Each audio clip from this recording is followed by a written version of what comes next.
कुछ दिनों के बाद अमन दोबारा जमींदार के पास जाता है।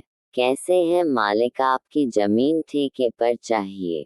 ठीक है, मैं तुम्हें अपनी जमीन ठेके पर दे दूंगा, पर मेरी इस बार की शर्त सुन लो लड़के, इस बार तुम्हारी कोई चालाकी नहीं चलेगी लड़के, इस बार फसल के नीचे का हिस्सा मैं लूंगा और ऊपर का तुम लोगे, क्या तुम्हें ये शर्त स्वीकार है।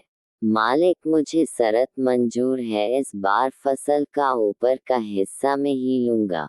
इस तरह अमन जमींदार से बात करके अपने घर आ जाता है। इस बार भी अमन खेती करने की कोशिश में झुक जाता है। अमन इस बार गेहूं की फसल लगाता है। कुछ दिनों के बाद गेहूं की फसल बहुत अच्छी उग जाती है। अरे वह, इस बार तो गेहूं की फसल बहुत अच्छी लग रही है, मजा आ गया, आने दो उस लालची जमींदार को, फिर मजा चाखता हूँ उसे।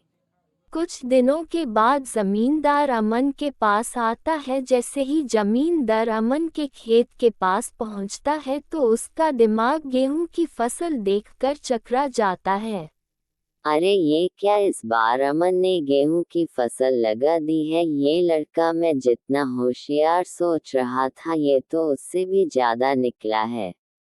प्रणाम मालिक, कैसे हैं आप। देखिए मालिक, आपकी शरात के हिसाब से इस फसल का ऊपर का हिस्सा मेरा होगा, नीचे का आपका होगा। इस तरह से अमन ने अपनी चतुराई से जमींदार रमेश को मूर्ख बना दिया और जमींदार एक बार और धोखा खा के गुस्से से तिल मिला गया।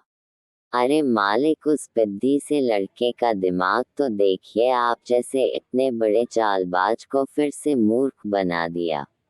तुम ठीक कह रहे हो, हरिया में तो उसे बच्चा समझ रहा था, लेकिन उसने मुझे फिर बेवकूफ बना दिया। अगली बार उसे आने दो, मैं फिर उसे बताता हूँ कि जमींदार रमेश क्या चीज है।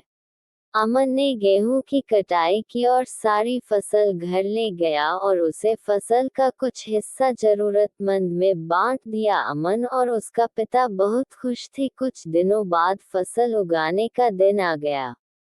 चलो आज उसे लालची जमींदार से दोबारा मुलाकात करता हूँ और इस साल और ठेके पर जमीन लेकर फसल उगाता हूँ, देखता हूँ इस बार वो लालची अपनी कौन सी शर्त रखता है।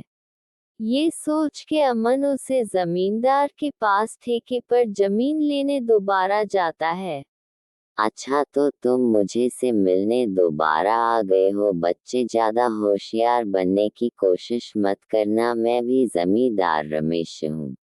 मुझे होशियारी नहीं आती है मालिक, मैं तो एक गरीब किसान का बेटा हूँ, मुझे होशियारी नहीं आती है। होशियारी तो आप लोग हो जो गांव के गरीब किसानों की मजबूरी का फायदा उठा रहे हो।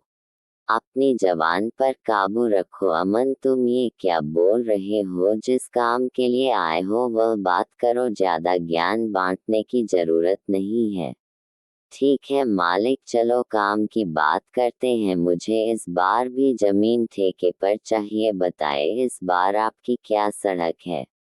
हाँ, शरत तो तू खुद को होशियार समझता है ना। चल, इस बार फसल का ऊपर का और नीचे का हिस्सा मेरा होगा और बीच का हिस्सा तेरा होगा। अब बोल, क्या ये शर्त मंजूर है।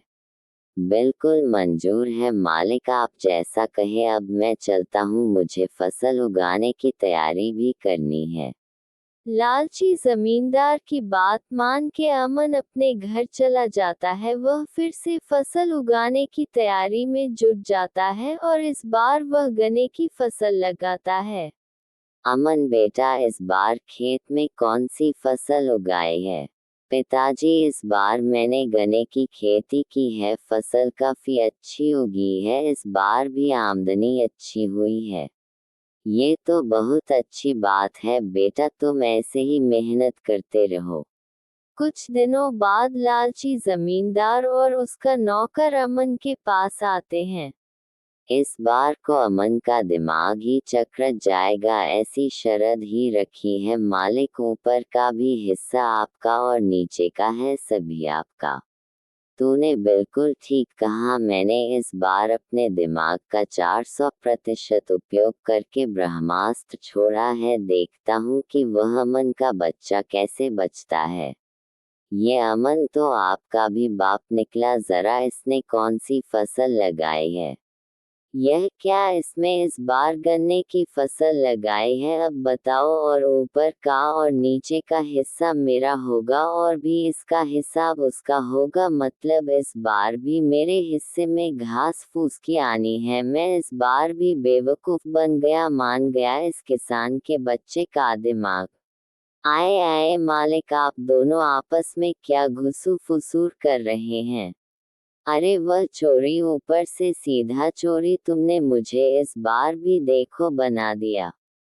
जरा मुझे भी बताओ मैं आपको कैसे बेवकूफ बना रहा हूँ। आपको दुनिया को बेवकूफ बनाते हो। देखिए मालिक, इस बार मैंने गन्ने की फसल लगाई है और आपकी शर्त के अनुसार फसल का ऊपर और नीचे का हिस्सा आपका होगा। अरे ओ किसान के बच्चे, मालिक को ज्यादा होशियारी दिखाने की कोशिश मत कर। बेईमानी और मकारी में सबके बाप है। ये खेत भी हमारा है, इस खेत में लगी फसल भी हमारी है। अरे ओ हारिया, ज्यादा चिल्लाने की जरूरत नहीं है। शायद ये हमारी ही करनी का फल हमें मिल रहा है। हमने इन भोले भाले इन किसानों को बहुत ठगा है। आज किसी ने हमें लगा है, इस लड़के ने हमारी आंखें खोल दी है। अब मैं समझ गया हूँ कि बेईमानी का फल हमें ही बेईमानी ही मिलती है। किसी वीडियो में आज के बाद किसी भी किस को परेशान नहीं करूँगा। सभी किसानों की मेहनत का बराबर का हक दूंगा। जितने भी किसानों की जमीन मेरे पास गिरती है मैं उसे वापस कर दूंगा और कभी भी उनकी गरीबी और लाचारी का फायदा नहीं उठाऊंगा। मालिक, आपने ये तो बहुत अच्छी बात कही है। एक किसान मेहनत करता है अपने परिवार के लिए, नहीं कभी वह अच्छे कपड़े पहनता है और ना ही कभी अच्छा खाना खा पाता है। अपने परिवार का पेट भरने के लिए अपना पेट जल के मेहनत करता है। ऐसे में इनको परेशान करना या तकलीफ देना अच्छी बात नहीं है। इसीलिए इसका हक इन्हें मिलना चाहिए। आप इनको इनकी जमीन लौटा दीजिए। अभी भी समय है, सच्चाई के रास्ते पर आ जाए, नहीं तो आपको ऐसा बड़ा बड़ा नुकसान झेलना पड़ सकता है। इस तरह अमन अपनी सूझबूझ से लालची जमींदार को सही रास्ते पर ले आता है। जमींदार रमेश ने विवाह के किसानों की जमीन उनको वापस कर देता है। उस दिन के बाद वहां के किसान खुशी खुशी रहने लगते हैं।